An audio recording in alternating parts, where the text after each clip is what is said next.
ঋষভ হিমালয়ের কোলে সূর্যের আলো এসে পৌঁছচ্ছে। সবেমাত্র সানরাইজ হয়েছে। সূর্যের প্রচণ্ড রৌদ্র করজ্জ্বল আলো এসে পড়ছে শ্বেত শুভ্র কাঞ্চনজঙ্ঘার উপরে।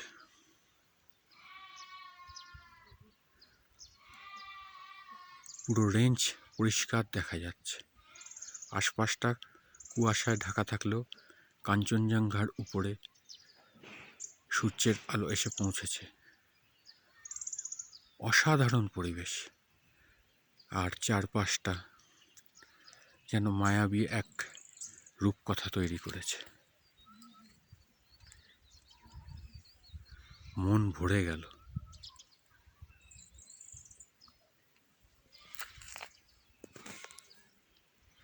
এ দৃশ্য দেখতে বারবার ছুটে আসা যায়।